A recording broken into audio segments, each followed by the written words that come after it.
Hi, there's Kevin with Rogue Deck Builder here with a draft for Forgotten Realms. Wow, this is nice of them to a week and a half before stores get to play in the pre-release. You can actually play on Arena. Okay.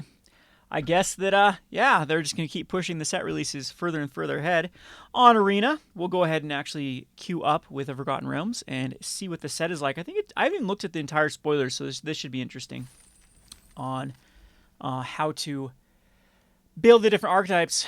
Again, I don't even know what to expect here, so we're going to be figuring it out as we go. Like I said, I looked at the mythics and rares, but haven't looked at what you should be looking at on the for sealed or for especially for draft of what the archetypes really are. I'm assuming it's going to be pretty straightforward though. So far the set seems pretty weak comparatively speaking to other sets, so I do have a time limit, so I need to go quickly. So the rares, each skeleton control has trample, attacks each combat if able, and gets plus X roll X number of other skeleton control at the beginning of your end step, create a skeleton creature. If a creature died this turn, create 2 instead. So it's a good way to increase the amount of skeletons. For the uncommons, we have an Invoke Duplicity, equipment, it creates treasure tokens. We have a dungeon or an enchantment class, rolling dice, you roll 2 instead. We have each creature control gets plus 2 for each equipment. So I think I'm going to have to pick something here. I think the rare is pretty interesting. This 5/3 for 4 seems pretty good too. I'm just going to, when in doubt, aggro out. That's always a thing in draft. Wish I had more time to actually look through these, but it does look like we can go equipment cost. It seems like it's a pretty good one. So I'm gonna marry my first pick here. Enters battlefield, tap a creature. That creature's on tap. This seems pretty sweet in draft. A 4 for flying for 4 that taps down a creature for a turn. However, if we can go small, tap another untapped creature, venture into a dungeon. That seems pretty good too. I'm equip creature plus 1 with your own haste. You know what? Let's marry.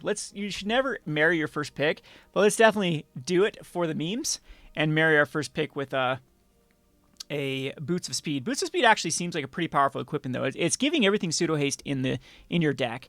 So if you gain life, you gain that much life plus 1 instead. Level 2 is you gain life, put a plus 1 counter on a creature. So it's going to go around gain lifing. When Priest of the Lord enters the battlefield, you gain 1 life and draw a card. Well, you can't beat that. I don't even think I need to look at anything else. That is a pretty sweet, pretty sweet common for sure. And destroy an artifact or create a treasure token. Between these two dwarfs, there's lots of dwarfs in this. I think we get some Magda support. So again, I apologize for not knowing the cards. I'm trying to read it while I go. I kind of wish this was a draft against the computer so we could actually read through the cards and see what they do.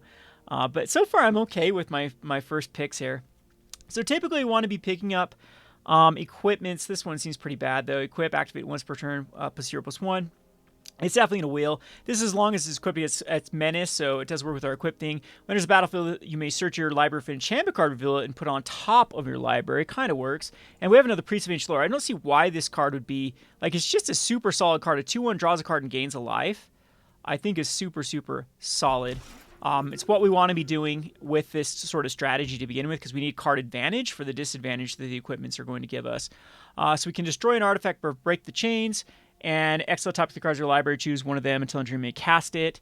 That's kind of weak. I guess if artifacts are a big thing in the set, I'm not quite sure if the equipments are going to be. Discard 2 cards or draw 2 cards and make a treasure. A flying is always good in like an equipment-based strategy. Gain a life, draw a card. Not bad for like a cantrip card for sure.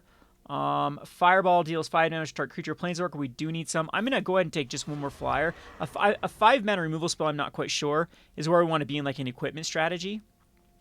We do have this gain life strategy going as well. You have hexproof, and each opponent can't venture into a dungeon more than once per turn. Pretty decent little uncommon for like constructed with hexproof, but I don't think it's where we want to be.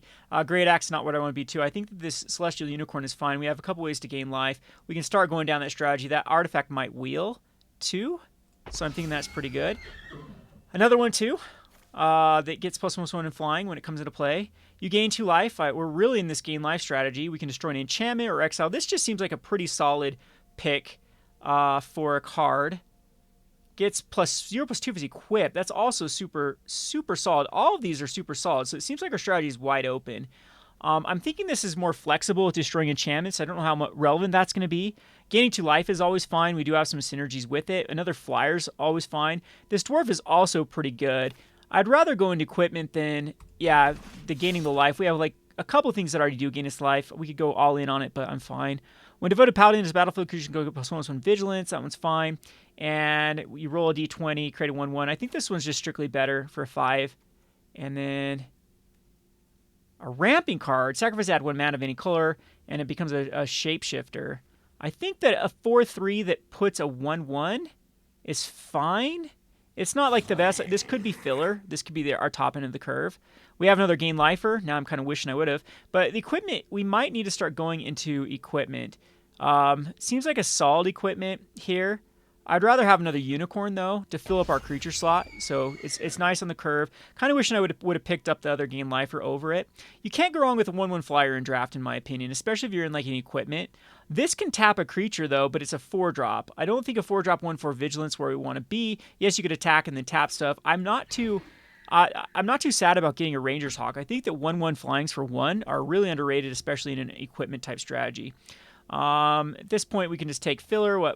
We're not playing. I mean, we're playing cross pod, so it's kind of pointless to hate draft, but pretty okay with our first picks here. We got a nice little curve with 1, 2, 3, 4, 5. Another 4-drop. This would be the 4th one. I might actually just want another 2-drop because this is where we need to be, rather than, yeah. I think I'm actually gonna pass it up because we're already starting to get. Yeah, we're already starting to get clogged in that flying space. And we'll take another one of the removal spells. And that's fine. We get an equipment that wheels, and we'll probably end up running it. The equip 5, and we can actually do those quick. So the Blink Dog, Double Strike. Double Strike's where we want to be. It phases out for 4 so it can protect itself. 2 damage to start creature planeswalker with that permanent is green. It deals 6 instead. We have the Chaos Chandler. Is a 4/3 for 4. XL top card library. Play it this turn. It's good for hitting a land. XL2 cards, you can play them this turn. XL3, it's kind of a weird card. There's another Beak, another Potion that actually does work with our life gain. This one wheeled last time, would expect to wheel again. Create a treasure, create 2 treasures. The Blink Dog actually seems pretty solid for what we're trying to do. Also, the Burning Hands wouldn't be bad. But I'm going to go ahead and take a Blink Dog. We're getting a little bit loaded on that slot, though, so I think now we need to start picking up things like equipments. I think this equipment is something we need to highly prioritize. Plus, Ward is fine. Equip costs 3 less to activate for each other equipment. This one I think is just strictly better than the Dagger. +1 was your equip. Sacrifice, deal 1 damage to any target. I don't know, maybe the Dagger's actually better. There are some 3/1s in the set. There's a 2/2 life linking, too. You know what? I think we'd rather have one more slot and hope for one of these equipments to wield. Yeah, I think that's... that's fine. To wheel, not wield. Enchant Smith enters the battlefield. Look at top 4 cards. You may reveal an artifact card among them and put in your hand. Put on the bottom whenever one more artifacts enters the battlefield. You put up one. It works with treasures. Pretty good card for a 1/1. Another White Dragon. Here's hopefully this one will wheel. Return to a creature's owner's hand or target 1, but 3 is solid. We still want to stay in our colors. I think this can't go wrong with another 2-drop that actually can dig. We have 2 artifacts at the moment. We'll probably play with both of them. Barbarian, roll twice. Whenever you roll dice, creature puts 2 in a menace, and creature can have haste with level 3. 2 damage to any target and create a treasure token actually works really good. We can get another Brunar, though. I mean, we're kind of, yeah, 2's fine. So we have 2 Brunar Battle Hammers. So now we really want to start picking up equipments highly for this deck. Have a very decent curve. It's low to the ground. I'm not sure swarming goblins is going to be a thing. Man. Oh, this only triggers once per turn with Ingenious Smith. So let's see. A Battle Cry Goblin. Goblins get +1 to haste. Whenever a Battle Cry Goblin attacks, if you attack with creatures with total power 6 or greater, you create a 1/1. That just seems like another solid 2-drop. Dungeon, Double Strike, venture into a dungeon. Make retreat. I think we can handle one more 2-drop. It actually seems like a really good 2-drop. And now we're really good on creatures. We get another Celestial Unicorn, but I think at this point, I'm not even going to look at stuff. Which one's better? 0 equip, a 4 equip, but it attaches. Yeah, there's another equip card.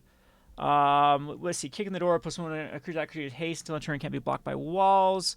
So I'm trying to read these as quick as possible.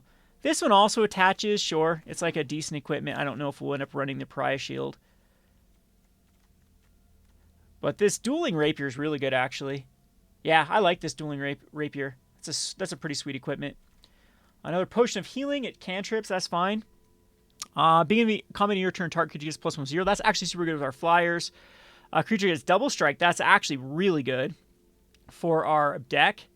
You may sacrifice another creature, deals damage equal to sacrifice any power to any target.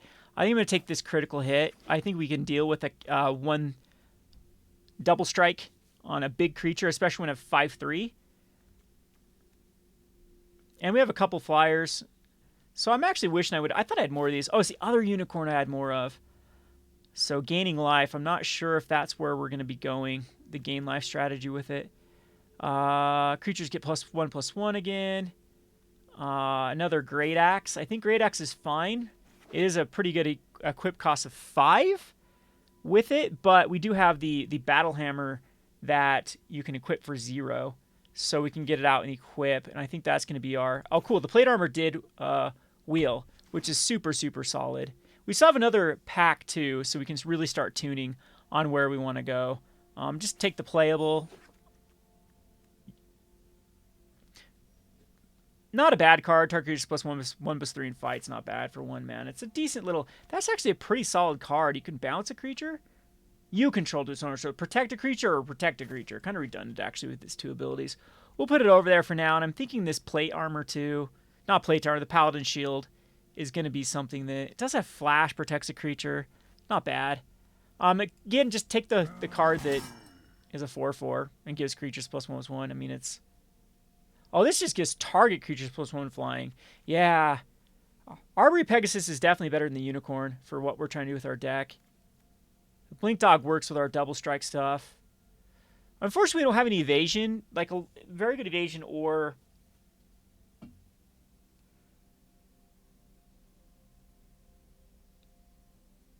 Huh.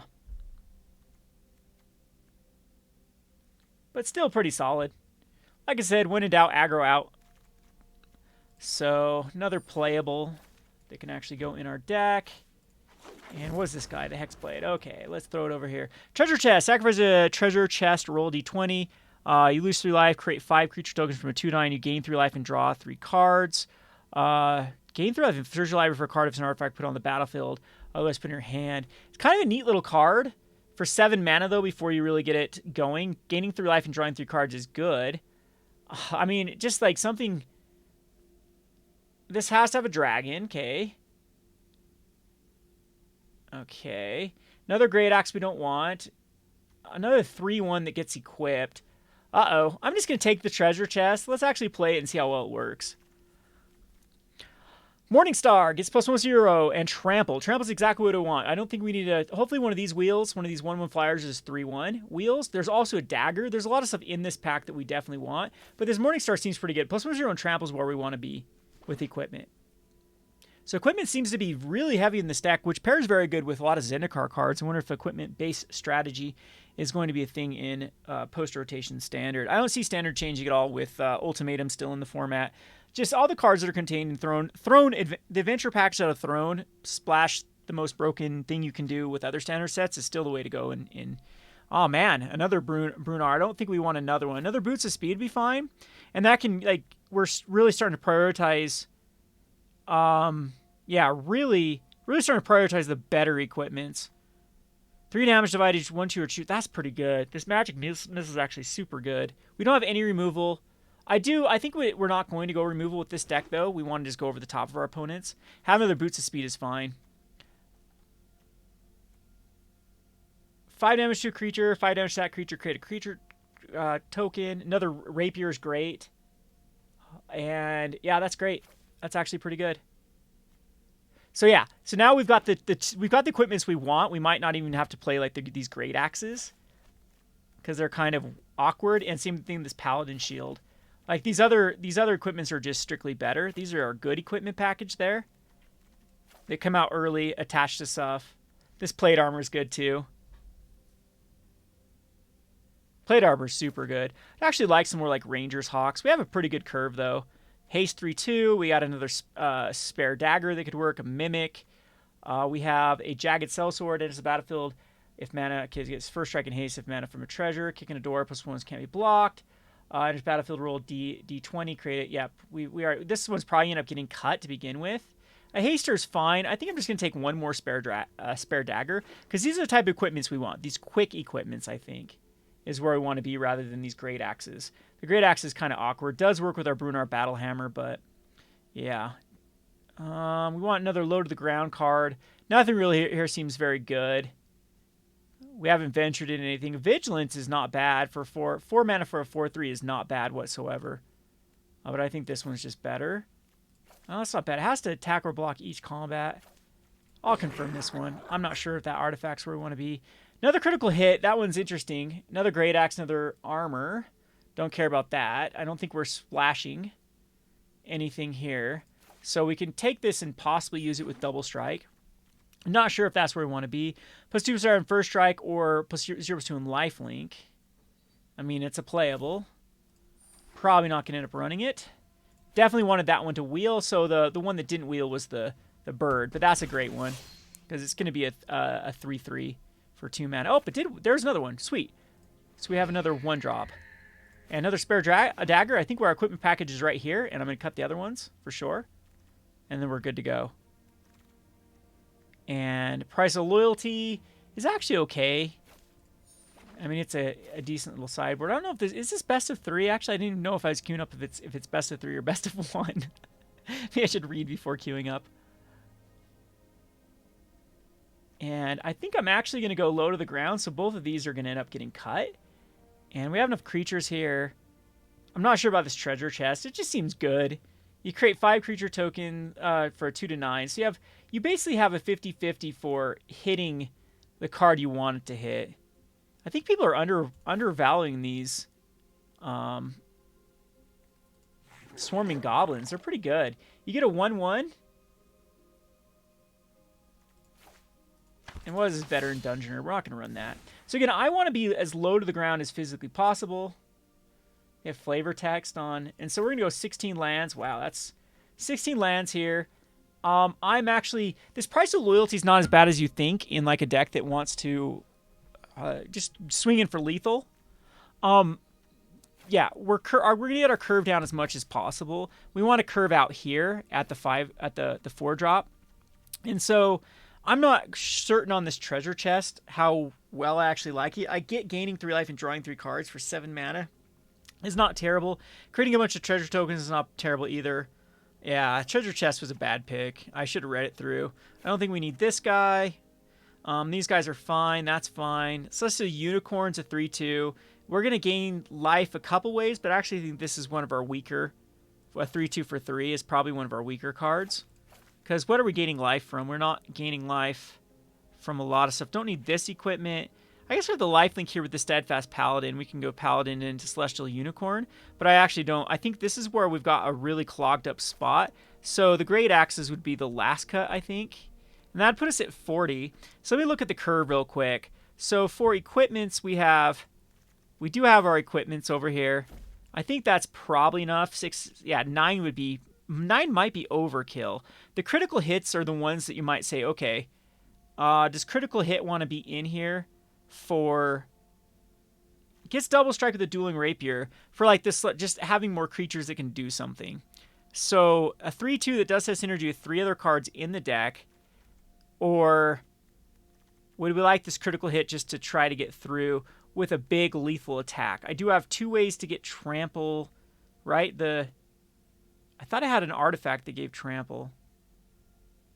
I guess not. Yeah, the Goblin Morningstar. So we have 10 equipments. 8 equipments. 8 equipments is what we have. And then the critical hits, that is kind of the... All right, let's read some of these other creatures here. We have 2 1/1 flyers. Of course, they're in here. We have these really good synergy Dwarfold Champions that are 3/3s when they're equipped. The Ingenious Smith is going to work really well in this deck because it's going to dig us. Tougher cards, an artifact, put in your hand and put in the rest of your body. When an artifact enters, it's gonna be good. It's hopefully going to draw us a card. Statistically speaking, out of 4 cards, 10% of our deck is artifacts, close to artifacts. It should find us something. Of course, a 2/2 lifelinker works with equipped cards. This veteran gets menace. That's fine. Bears are always good in this.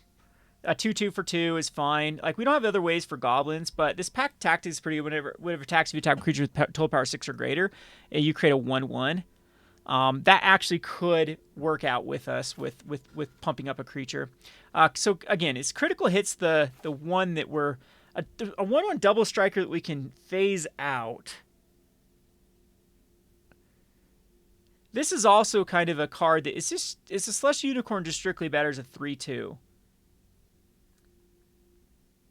That's the big question, is how good is this dog going to be? It's basically... I'm not quite certain it's...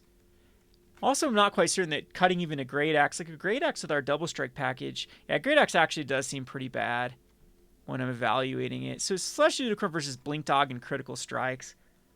Like, I don't know. I definitely want one Critical Strike in here. Or Critical Hit. Because we can get a big Double Strike play in. But the big question is Blink Dog versus Celestial Unicorn. I think Double Strike is just strictly better than getting +1 counters if I gain life. If I had a few more gain life cards, possibly that would be the card. And I also don't think we want to go, bigger. I think we want to curve it 4, dump our hand out, and hopefully don't get mana flooded. So I think the rest of these cards are fine. So that's how I'd keep it. 8 and 8 is probably a good split. Let's do our mana again. We have 1, 2, 3, 4, 5, 6, 7 versus 1, 2, 3, 4, 5, 6, 7, 8. So pretty much even on the mana symbols. So 1, 2, 3, 4, 5, 6, 7. 1, 2, 3, 4, 5, 6, 7, 8. Yep. Because there's no 2. 1, 2, 3, 4, 5, 6, 7, 8, 9, 10, 11 versus 8. So actually, I think we need to go down a mountain. So down a mountain, up a plains. And we are good to go. All right, let's see how well we do with this deck. Didn't grab any dungeons. Don't even see. I was going so quickly that I did get married to my first card. It does seem like a pretty fun, viable strategy to go equipment. I didn't see a lot of removal in red besides that magic missile and that just do 2 damage to something. So possibly this might be a set that just doesn't have a lot of removal. So like, especially comparatively speaking, like if you ever played like Dominaria, you can see how much removal is in that set. And so you had to basically evaluate cards based upon how much removal is in the set and whether or not it would be. So in Dominaria, like having a lot more of these cards that did big things, you prioritized over, synergistic pieces, because in Dominaria you could break up the synergies pretty easily. In a set where there's maybe low removal or awkward removal, like sorcery speed removal, then it's time to shine for like these type of decks that have lots of synergies together. So going up against Mr. Grinch. Don't be a Grinch, Mr. Grinch. Very solid hand. 1 drop, 2 drop, 3 drop. 1 drop, 2 drop, 3 drop. Yep. Very, very solid curve. It's very aggressive. Do need to find equipment. Hey, we can venture into a lot of dungeons. There is a Warlock class. So, Warlock class says at the beginning of your end step, if a creature died this turn, each opponent loses 1 life. And we have sacrifice another creature, gets +2/+2 turn, activate only once per turn. So, we have a couple things here. I think I'd rather get the 3/1 out, of course. Get in there for a damage. Put out this dwarf. Have a pretty decent play. Next turn we can go. Hopefully we draw another 2-drop. We can go Divine Rapier. Put it on the... Probably on the dwarf at this point. It's a pretty cool card. So level 2 it does this level 1 and level 2. That's kind of cool. And then level 3... Okay. So sweet. We got our 2-drop, but unfortunately it's the wrong color. So, like, we could put the Rapier. It gets a... I think the Rapier is actually better than going the... Yeah. We're going to do the Rapier. Throw it on the champion. Get in there for some more. That's a big hit, too. That is a big hit by my bro. Dwarfold champion here. And now, I think we just slam. We slam Mr. Brunar Battlehammer. And same thing, just get in there for some more. I'm expecting like a removal spell on one of these. No removal spell, but my opponent does block. And the Manticore does kill the Brunar. Okay, so we do have a flash with the destroy creatures dealt damage this turn.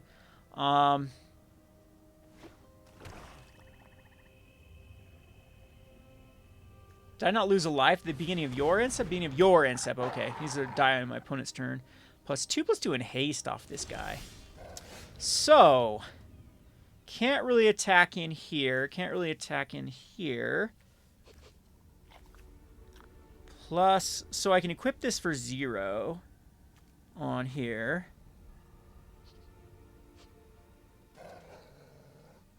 Require a double block.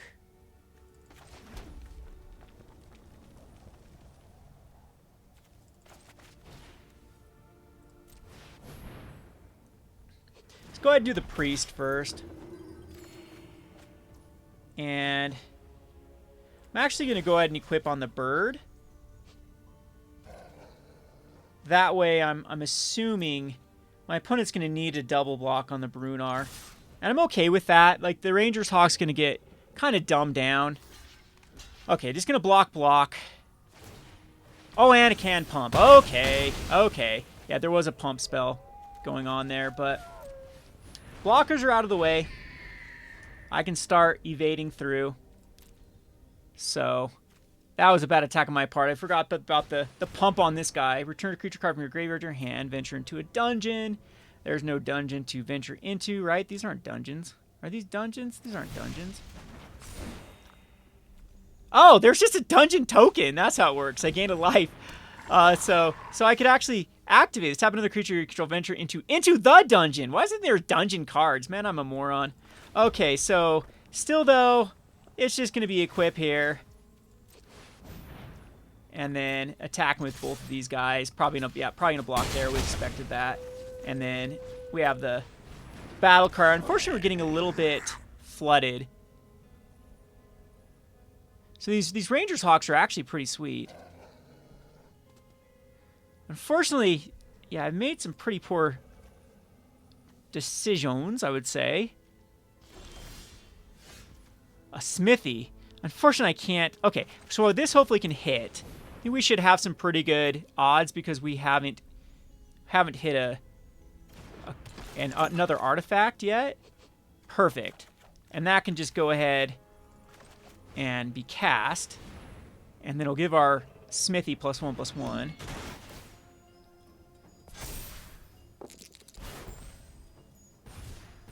And what'd we roll?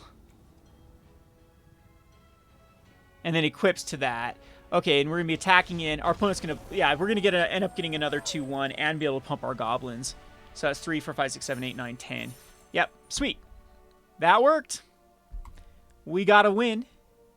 So, go on to the next one. So I didn't even read the mechanics of... I thought there were dungeons in this where you, like, actually had to pick a dungeon card that did different stuff. Man, I'm so behind on the previews and whatnot for this set. I didn't even know what they were, what the dungeons were. All right, so that makes these dungeon cards a lot better. I was like passing up all those white dungeon cards that could have just ventured into a dungeon. In fact, don't we have a couple of them in our sideboard that might be pretty decent after all? Like, they might be better than just some of the other filler we have. Okay, so we have the... I'm pretty certain we want to go... this. Hey, don't be going equipments. I'm going equipments, you cheater. That's what I hate about cross pods. Is if you're drafting against other people in a real life draft, you don't have to go up against this nonsense.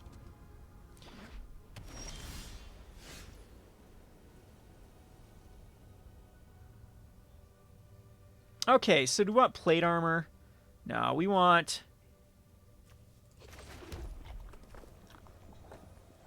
I think I want Morningstar. Because this has a chance. A 10. Yes, perfect. So now we got a 2/1 Trampler.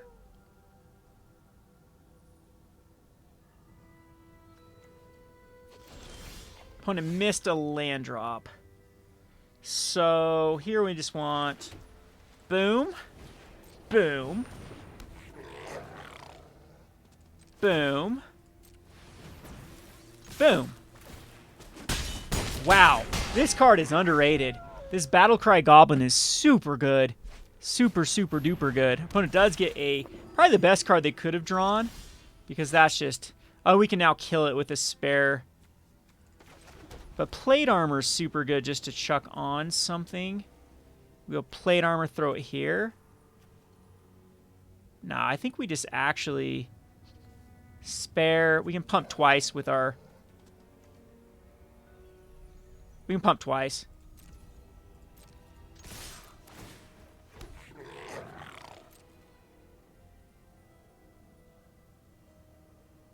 I mean, our opponent's dead in so many different ways.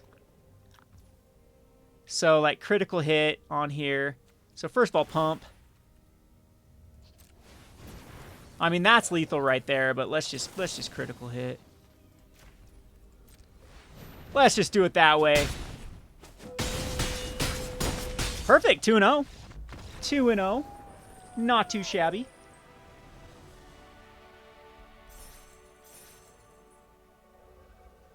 We are doing good. Getting that tier rating up.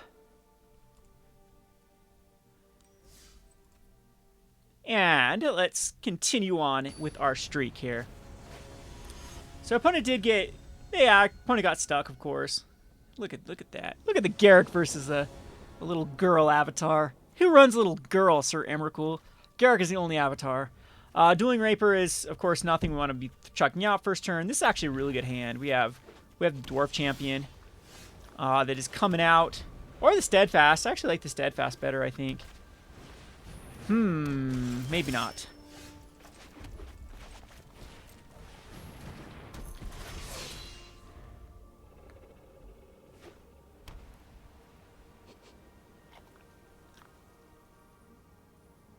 Steadfast Paladin versus the Dwarven Champion. So I actually do think we'll let it go through because we can start to go ahead of this.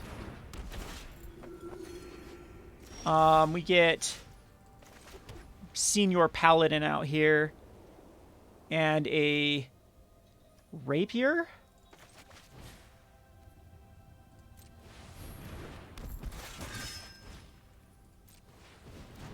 I'm actually going to throw this on the champion, and we will attack. And if he wants to trade the lifelinker, we'll trade the lifelinkers. Well, I don't know. I don't know if I want to trade the lifelinker here.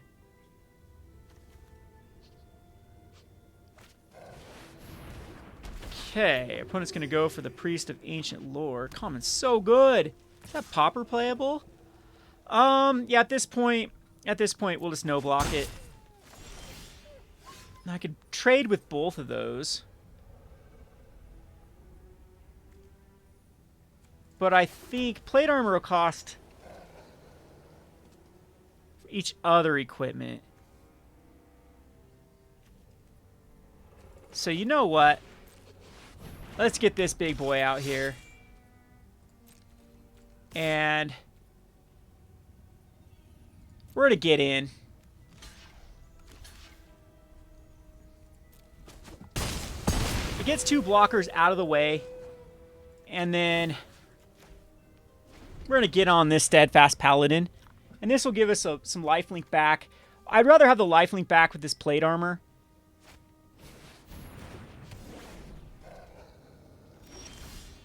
Well, that was rude. That was super rude. What does this do? It's a treasure token. It's a legendary artifact treasure token. Alright, we don't have a way because we didn't use the... So plate armor's fine here. This is just a free equip cost. Right here. To then equip over to here. And we even get equip over to here. And that's pretty good. Opponent's just going to block it, huh? I guess rather than taking the life. But that puts us in a pretty decent position. Need to draw our MVP, the Goblin, now. Swarming Goblin. Womp womp. Get treasure tokens. Womp womp. That's the worst that could have happened for us. Because now we can't get through. But we can actually go here. And then go here. And go here. And maybe that can get the swarming goblin out of the way. Perfect. Because that's what we want. And now we can go everything back over. So equip here. And the plate armor can go back over too. They can all go back over.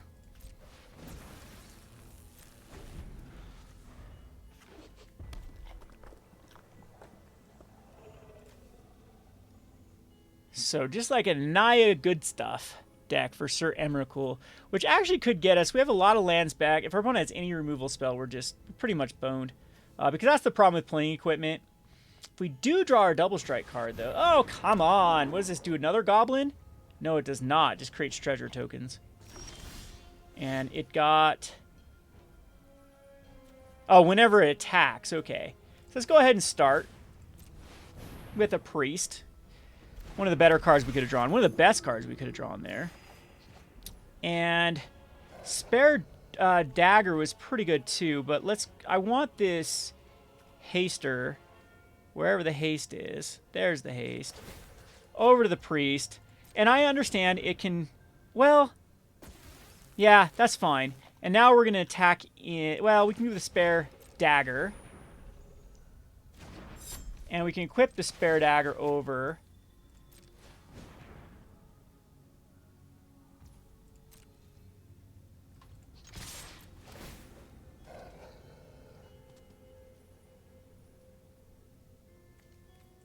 And kill that goblin.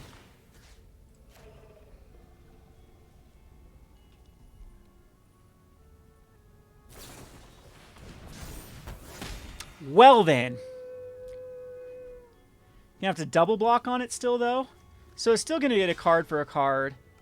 Okay, that's fine. We still get some trample damage through, too. We still get a lot of damage through here. Down to a 13. Get rid of 2 cards. We still have all these equipments on our dudes, our broskies here, our broski. It's a 6/4. It's got trample. We have a double strike card we can hit. So it can't block? Doesn't untap. So same thing. Same thing. Gonna force my opponent to block it all.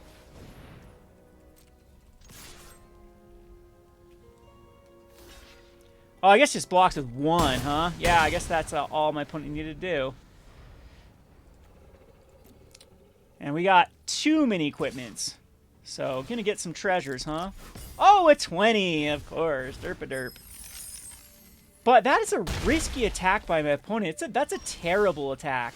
Terrible, terrible, terrible attack. My opponent couldn't be more wrong than to do that attack because that was lethal if I had a creature. Because equip, lethal.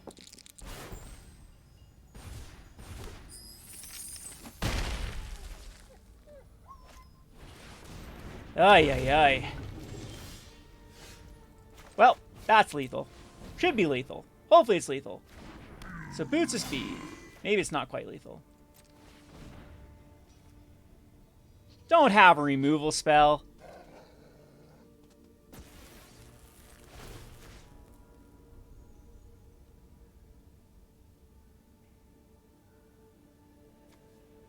I think we're just getting outdrawn here. Wait, Dragonspire doesn't have an additional cast because you may reveal a dragon. Okay. Alright, let's just do another one. Good thing we have that lifelink. Hopefully our opponent can draw a land one of these turns, and hopefully we can not draw a land one of these turns. A1.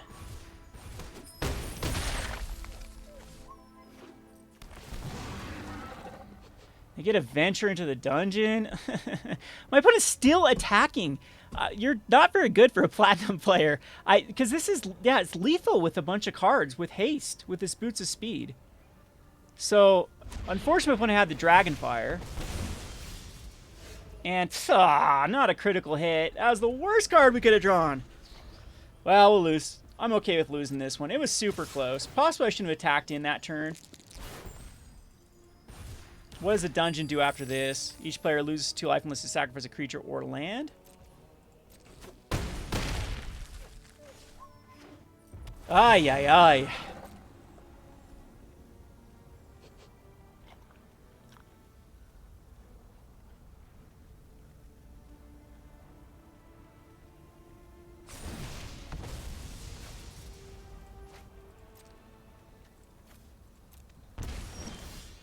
There we go. All right, my opponent just lost. I think that is lethal.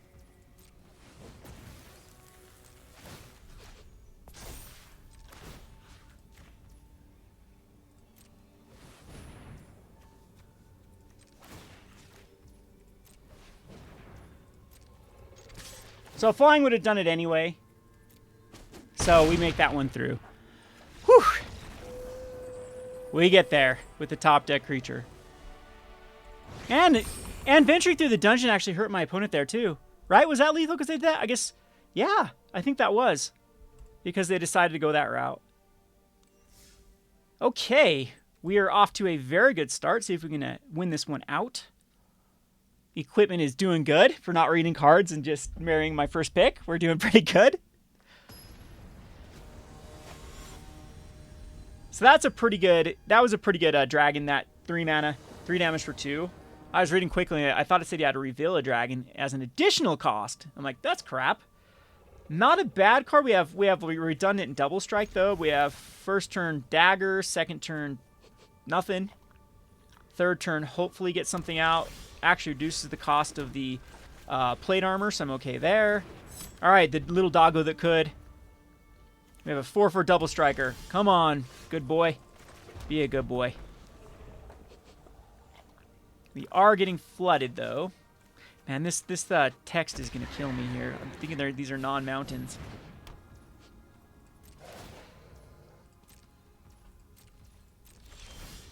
All right, well, we got the redundant critical hits.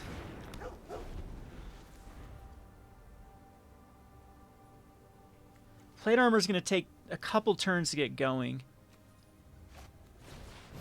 Womp womp. There's the 2 damage, create a treasure token. 3 damage. Womp womp is correct. Alright, here's the perfect instance of where the equipment strategy is terrible. When you do get all equipments. And I was worried about these critical hits. In all honesty, maybe I need to actually just put some more creatures in. So he gets haste. Okay. That kind of sucks, because he did have a treasure for it. Let's see what we can find here. That's fine. Yep, that is actually pretty good. And we can equip. And we can keep up this critical hit, which is fine. It's double strike with a... Yep, that's fine. I'll keep it up rather than the dagger. Because double strike can be used as removal.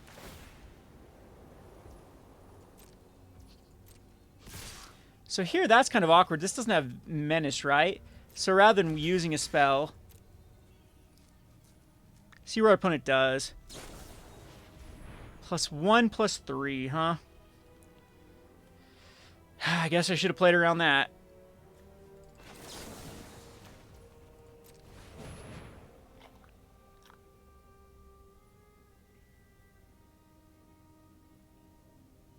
So we're trading.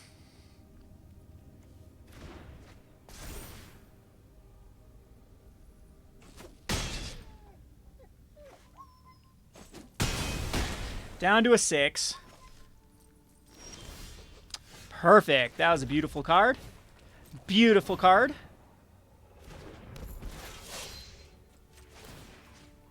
Wait, this is just 2 to equip. So we can do, yeah, 2 to equip. The 0 to equip here is good.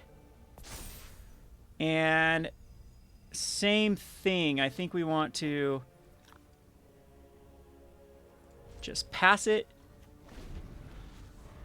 See if we can pull this one through.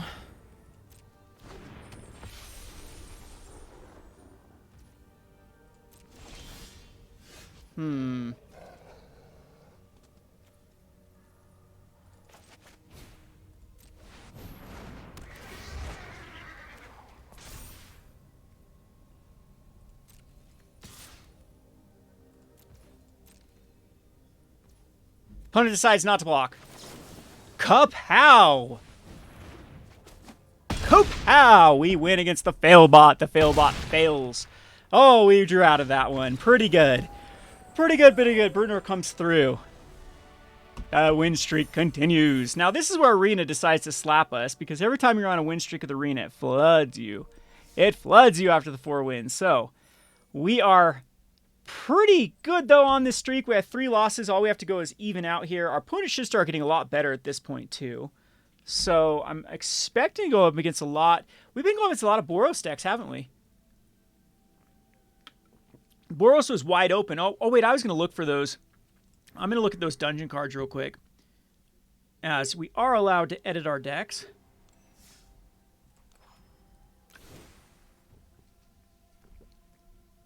So, Veteran Dungeoner, I gain a life, scry 1, create a... So is there dungeons that are... Do you choose a dungeon? I really need to read up on these stupid things. So if it's a white one, is it a white? If it's a... Is it a class? Is there one that's just... Is it a flip side? They have a flip side with it? Look at these dumb dungeon cards. Because this one's different. You gain a life, scry 1, create a treasure token. Target creature can attack. Scry 2.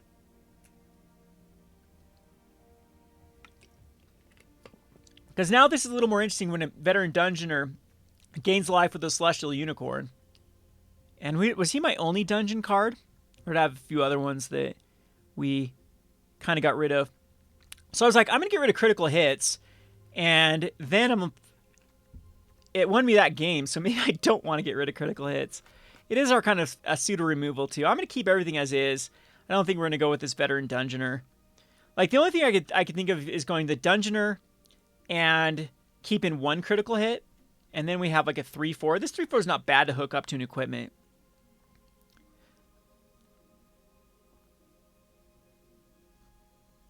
Oh, this gets +2/+0 on first strike to 1 creature and +0/+2. This is not a choose 1. I misread this one too. This one's not terrible. Kind of feels like a 2-mana spell though. Save a creature, and give 1 lifelink. Yeah, I still think critical hit's better for what we're doing than adding any of these. Could go down like 1 equipment, maybe like a spare dagger.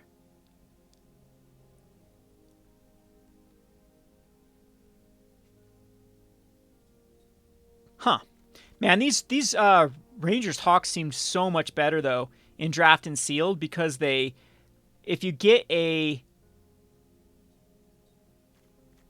board state that just gets clogged, being able to travel through a dungeon per turn and eventually get into like even the Scry 2 and Scry 3, that seems pretty good. All right, we'll continue on rather than look at our horrible picks in our sideboard. So yeah, so basically that guy, that 3-4 is gain 1 life when it comes into play.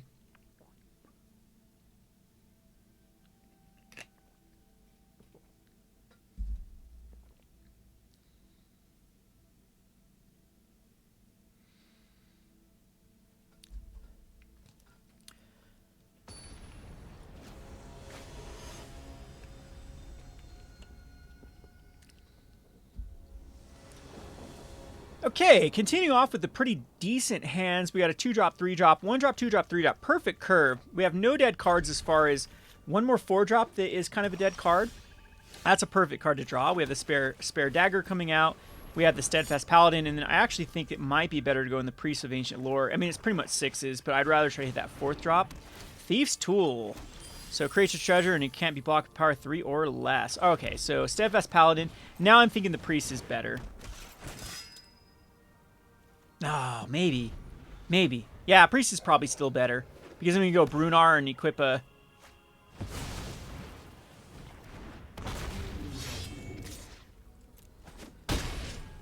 Okay. Opponent's going to sack their treasure just... Okay. That's fine. Plate Armor. Yeah, Plate Armor can then equip the following turn after that. We'll just do this. We gain our life back, basically. Back up to 19 versus 18. Lifelink's so good in draft. In limited. Opponent did use their treasure token as well. So they are stuck on not having their other source, which is fine. That is fine too. I don't know why my opponent wants to try to raise. So creates a treasure token or target creature gets -1/-1. See where my opponent wants to go here. Oh, when it dies, is that... Dies. When it dies, target creature gets -1/-1. So, we can... Couple things we can do here. We can go plate armor and equip it. No, we can't. Ah, it's just Brunar here. It's just good old Brunar. And we're actually going to equip this here. Because now it will force the block.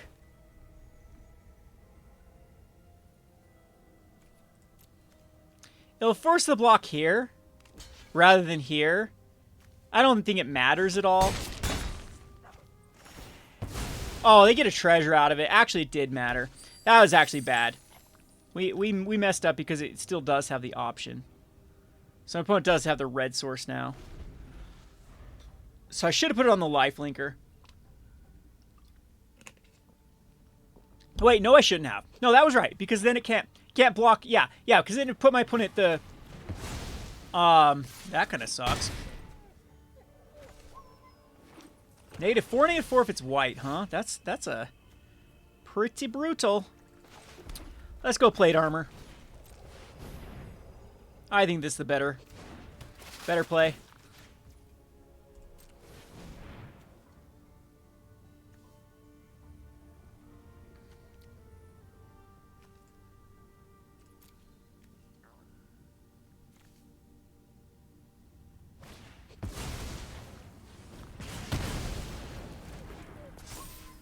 What just happened?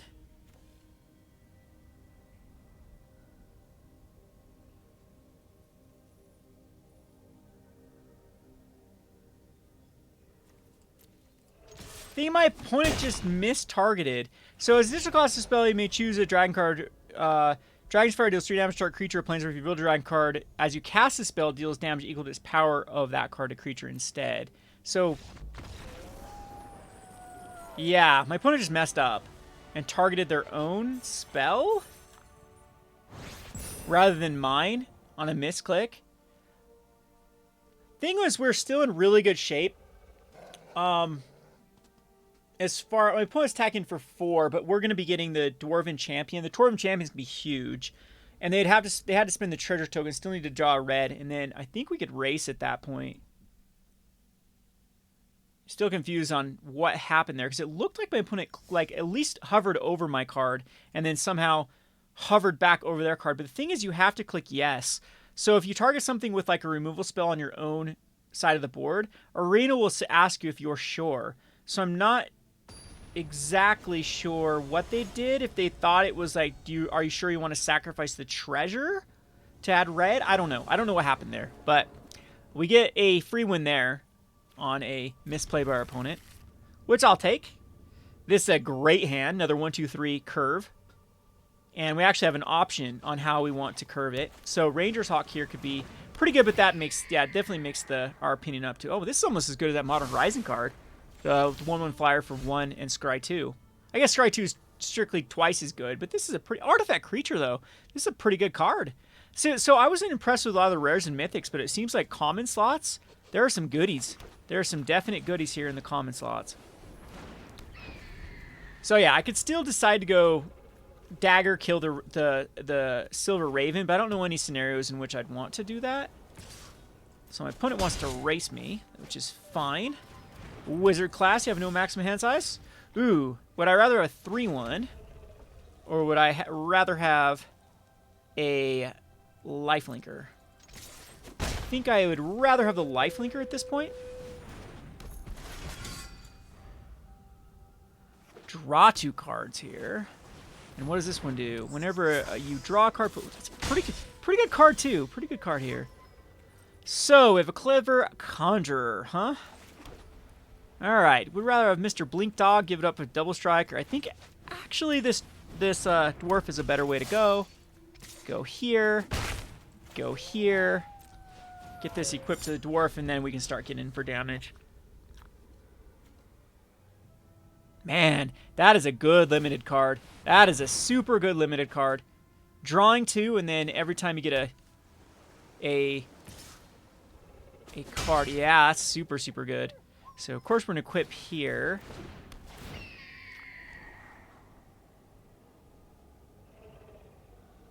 Equip here.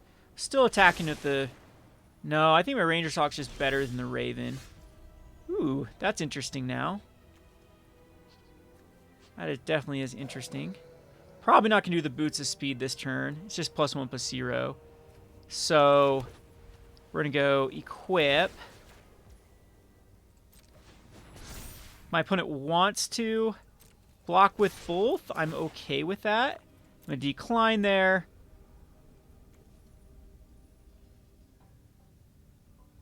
I mean, my opponent should not block with both. That is a really terrible hand because at this point, like, that 1/3 flyer getting a counter on it is really, really strong. Because you could go untap, hold priority, right? Yeah, untap, upkeep, hold priority. Are these as... Oh, as sorcerer speed. Never mind. So you can't get that +1 counter immediately.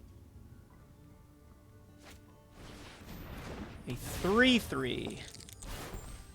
Scry 1. 3/3 flying with a Scry 1, 2, or 3. That's a pretty solid card, too, in the common. A lot of solid commons. This is going to be a fun little format to draft and play sealed. I actually like this. I like where there's not these big bombs. My 1/1, of course, is more impactful than their 1/1. So...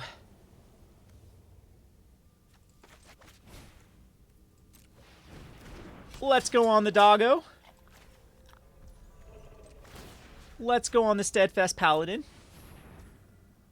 Let's go on the attack. Let's decline that. And this gives my opponent some bad scenarios here. We can't venture into a dungeon this turn, unfortunately. That's where the Vigilance cards come into play. My opponent traded a 3/3 flyer for... Oh, man. Where do I want to go here? Yeah, we'll equip. On the Blink Dog. Traded 3/3 flyer for a 2/2 lifelinker. So I'm feeling in good shape here. We can start venturing if we need to. Yeah, I'm not going to trade with you, buddy. Thing is, too, I can still start getting for damage to the Ranger Hawk. Another clever conjure. It's not gonna... Yeah, not gonna stop the onslaught. Of course, with this big boy coming down too, is really not gonna stop the onslaught. And the dagger can go over.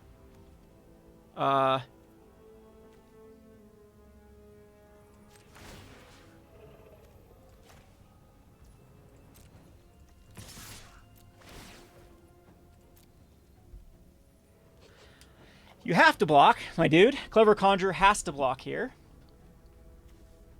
Okay, guess my opponent's just gonna go in for lethal instead of blocking. But, I mean, Brunar getting the job done. We go now up to gold number 2. We're gonna be platinum in no time if we keep winning out. But now my opponent should be getting really good. One more win to go, and we can go 7-0. See if we can go the 7-0 run with our married to our first pick deck. Don't ever do that, kids. Do not ever marry your first pick. It's actually, do you know what? It's still a pretty good card, though. A 5/3 for 4.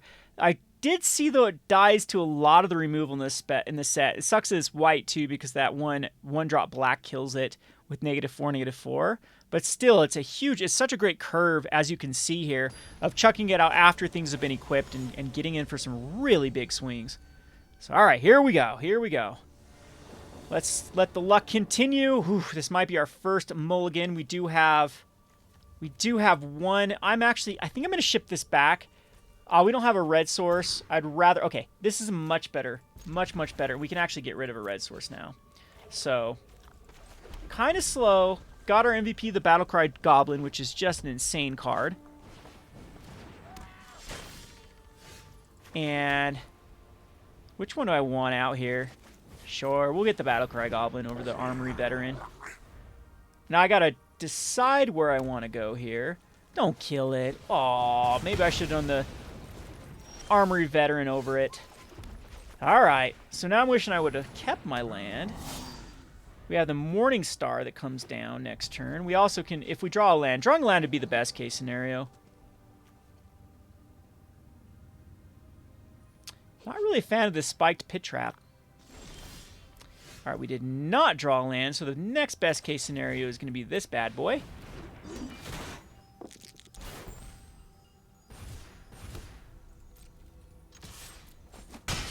So what does the D20 do?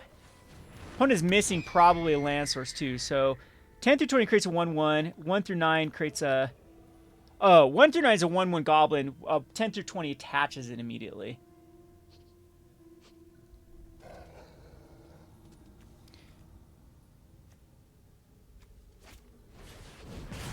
Well then, the magic missile comes through. But we'll do a steadfast paladin. It's still better than the plate armor in my opinion. I know we could go plate armor and equip it, but I think I'd rather go wide here and get blown out by a magic missile number 2. Well then, gonna smash my artifact. But does not get a treasure token out of that. So now we can give our lifelinker flying. And get in there for some damage. Opponent could be mono red. They honestly could be. Nope, there they find their Swamper Swamp. So now, unfortunately, the pit trap, if they hold it up, is going to be a thing. Unfortunately, they killed this Ranger's Hawk too, because, again, with these board states, if they're just going to keep up the spiked pit trap. Oh, no, you don't have to attack with the spiked trap, so it's just go on the flyer. Okay. Yep. Okay, it hit. 1 through 9 is 5 damage. Perfect card to draw. And I'm actually going to get that blocker out of the way. Let's get it out of the way. Because we do need to start getting through with damage. I can't with that 2/2er. At that point, I think it's the right play. You could make the argument for not doing that and then hooking up the plate armor, but being so far ahead in lifelink, I'm not sure it's a big deal to begin with. So same thing here.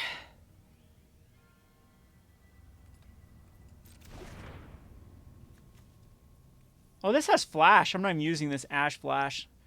I'm a pretty terrible player.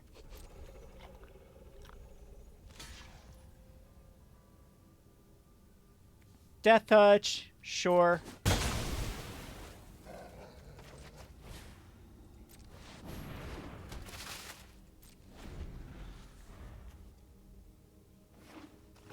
It's a pretty good card, too. Sacrifice a creature or a treasure and draw a card. Ah, that stupid Smasher. This Plundering Barbarian J-Wings? You jerk. What can I draw to get out of this? Cost a couple of evasive creatures.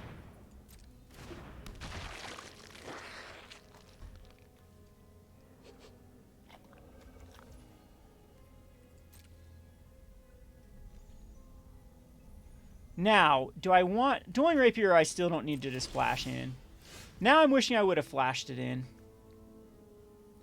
But this is still fine because we can equip for 0.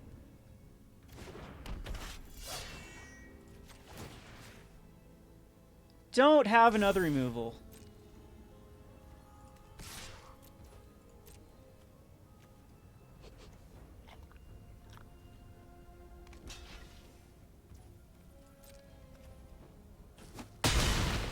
Okay, doesn't get a... Why did you sacrifice it, my dude? Not sure what that was. Oh, a 5/3er. If a creature died this turn. That's what my opponent wanted to do. Get this 5/3er out. Not sure if it's going to matter too much. Plate armor goes over to Bruno. Tap for the white. 3/2. Kick in the door. +1/+1 creature. Okay, that's fine. Doesn't do anything. Ventures into a dungeon.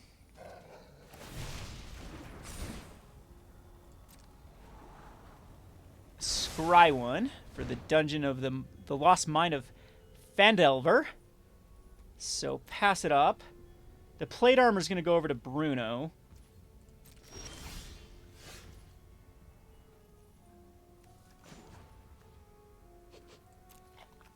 3/3. Yeah, so that would make it bigger. My opponent would have to block with both. I think it's worth it. My opponent wants to block with both. I think it is still worth it. It gets rid of this permanently. Unfortunately, the rapier is not going to work.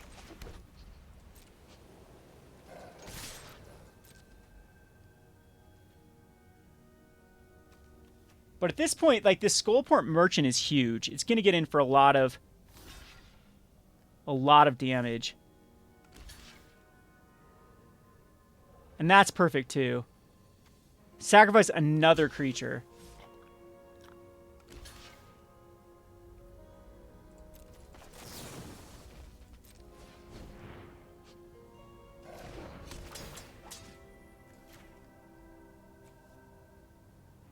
So we 2 for 1 here. Doesn't get the value off of it. We have a 6/4 versus a 4/3. Unfortunately, my opponent is doing pretty good here. We can't get into this because whenever creature dealt damage by this turn dies. Yeah, that sucks. All right, let's find a something that can plus our creatures, because this going in would just get a 2/2, and that's not where we want to be.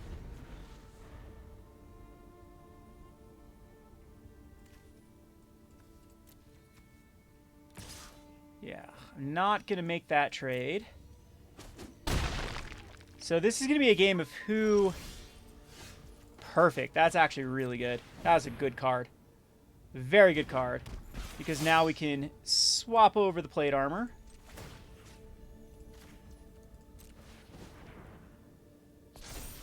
And I think that's fine because we can keep this dueling rapier on here.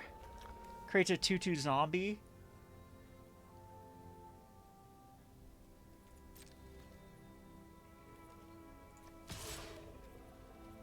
Actually, I'm going to do this here.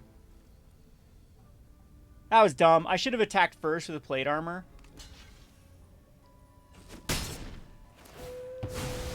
Gets a 2/2. We need that out of the way to begin with. I am fine with that. We have a nice little 6/6. It's going to be able to... Yeah, it's going to be fine. I'm not going to block this with the attack in. I don't know. Another Death Toucher. Alright, so... Death Touch is definitely going to be rough. No trample yet. We're just going to equip this over.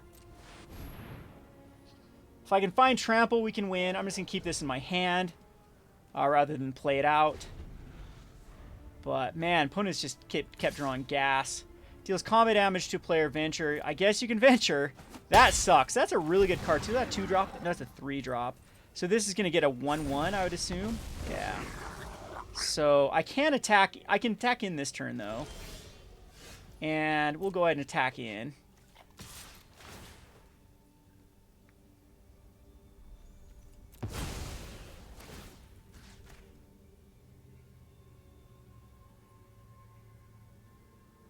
I want to force off a block here.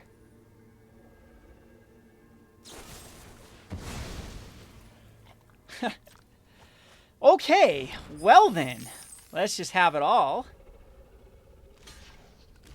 And that's fine because we have a critical hit.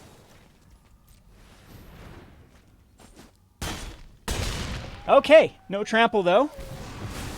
Gets to venture in the dungeon again for the billionth time, which decides where they go. And draws another card. Each opponent loses life rather than getting a +1/+0, huh? Red Dragon.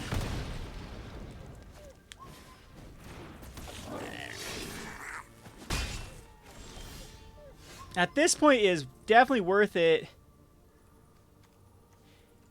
It definitely is worth it to... Oh no, Death Touch! I forgot about Death Touch! Oh, I deserve this first loss.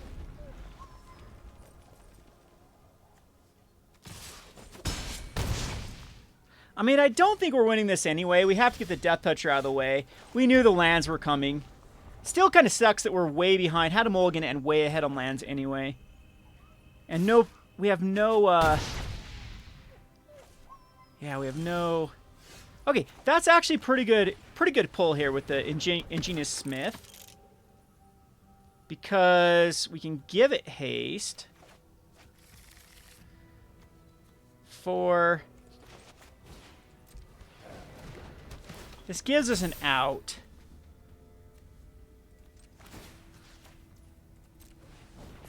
Five, 6, 7, 8. That only has 8. So on the backswing, my opponent can actually kill me if that were the case. So 5. Yeah, I can't do anything here. I have to block. If I was higher than a 1, that would have been fine. Opponent should attack last turn, but I think we're gonna drop a game. The mulligan, I think the mulligan was probably the difference of this game, too. And I shouldn't attack that Death Toucher, but I don't know if there's anything I could have done differently. Maybe, I guess, keep my Lifelinker alive at that point. Well, that works. Yeah, that actually works with the gain control. There's our first loss. We tried. We tried to go... We tried to go the full... 7-0, but fall 1 short for 6-1. All right, let's see if we can get that last 7th match and see if we don't have to mulligan.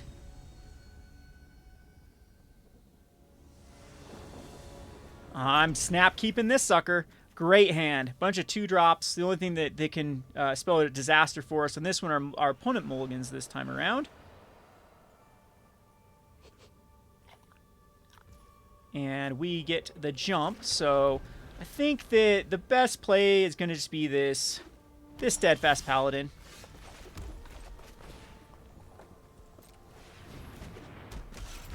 And then we have Ingenious Spare Dagger. Ranger Clasp. It's a 2/2 wolf, of course, to stop my... this guy's coming down. It'll be another 2/2.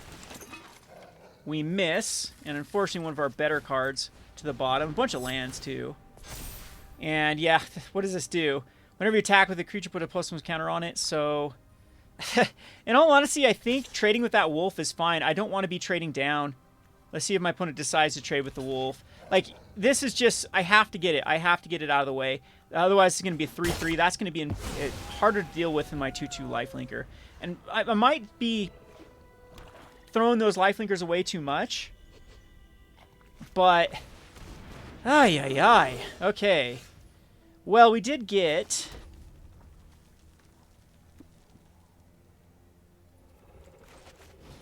two cards we can throw out. So what are the 2 we want to throw out? Probably this dude.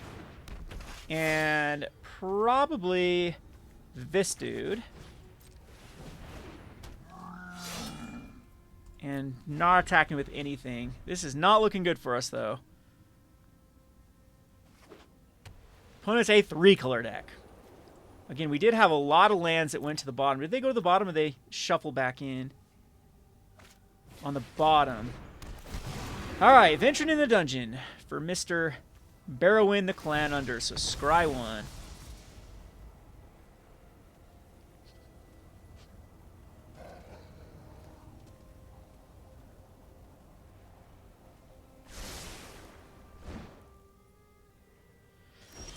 A 2/4.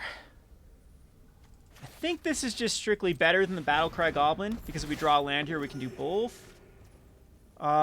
At this point, equipping on the champion is great here.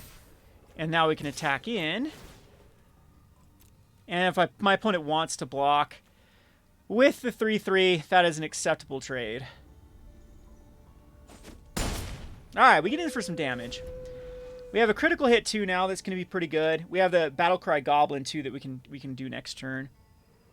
So, looking pretty decent.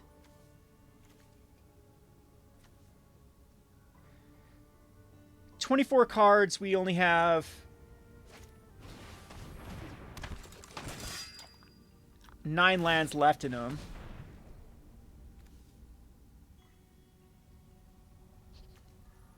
But a first strike Death Toucher, huh? Why does it get first strike? What's up with the first strike? As long as it's your turn, it's got first strike. Okay. So unfortunately, how do we get in here for a Battlecry Goblin? Any of these goblins? You a goblin? Why are orcs and goblins in the same set? Fortunately, there's one of our lands we didn't want to see. We go over here, attack that 6. We create a 1/1 attacking creature. We just lose the veteran armor, but we could go critical hit.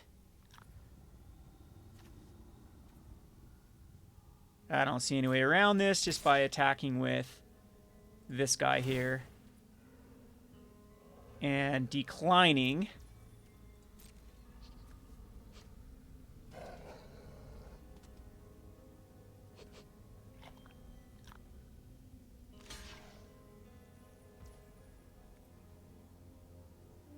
Now, would I rather have it stay alive or have this critical hit go on something else? That is the question. I think I'd rather have critical hit with the menace guy.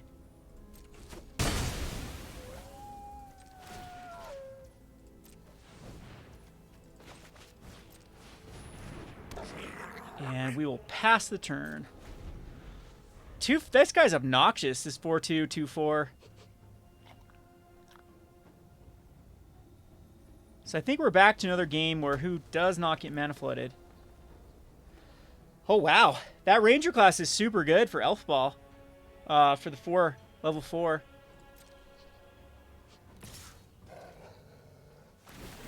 First Strike and Death Touch.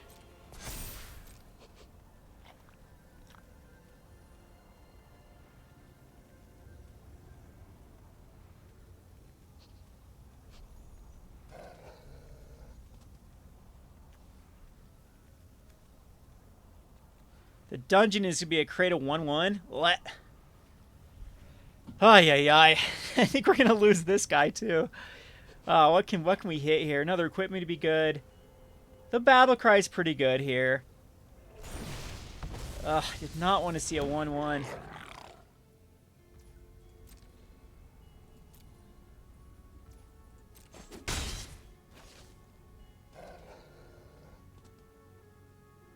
Five mana from my opponent.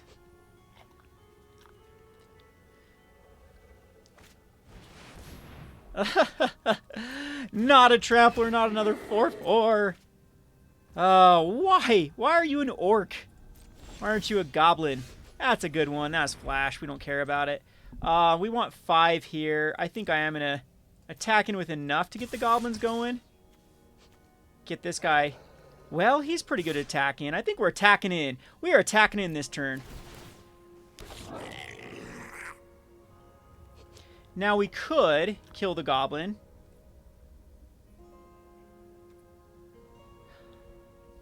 But that's less menace. I think so. I think this is fine to do it this way.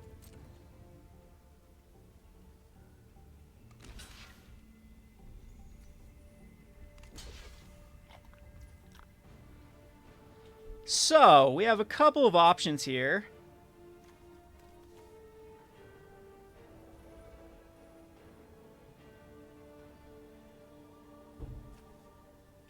Do I want critical hit to be used to save a creature this turn?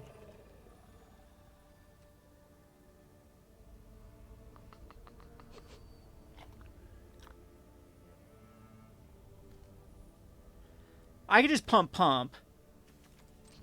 I think that's better. We can save our critical hit to go on. So we go on the armory veteran and pump and pump.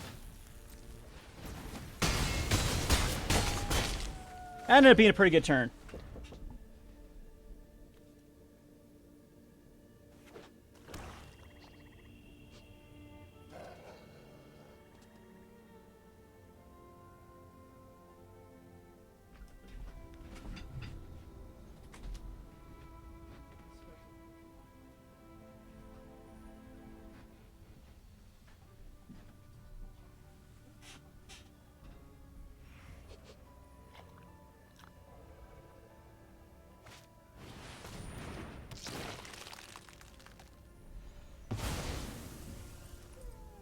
Okay, Gelada's Cube takes care of the Ingenious Smith.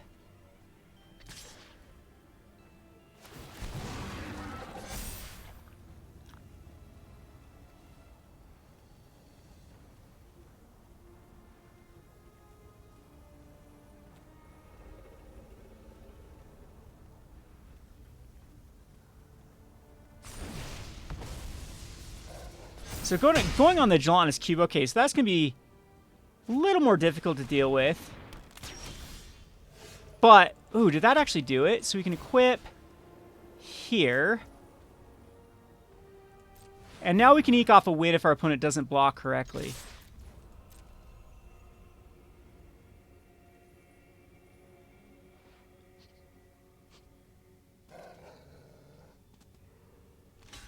Okay, we win. So that double strike actually got us through a lot of, yeah, got us through. That won us a lot of games there. So pretty good with a 7-1. I'll take it. I'll take it. And it worked. And got us up that gold tier. Pretty far. So I'm pretty happy with it. So far, I think it's a pretty fun draft format. It seems reasonably balanced. The commons and commons are where it's at, too. I mean, I didn't see a lot of rares, of course, but has answers for stuff. There's nice little combat tricks. So far, so good. I was really loving Strixhaven. I got into Strixhaven pretty late with the draft format, and it's actually one of my favorite drafts in a long time. I like just the limited of Strixhaven. So let's see if this one ends up being a good set. A lot of people are just bummed out with power level. They think that this is just not a good power level set for, you know, cards entering Modern. It's interesting with Pauper, though, because it almost seems like some of these cards are playable in Pauper. With that Artifact 1/1 flyer that scries, with even the 2/1 gain of life, draw a card in white seems pretty good too. Anyway, hope you enjoyed this draft. Feel free to insult me in the comment section below and tell me what a horrible, awful player I am and all the play mistakes I made. I'll be looking forward to those comments. Thanks for watching.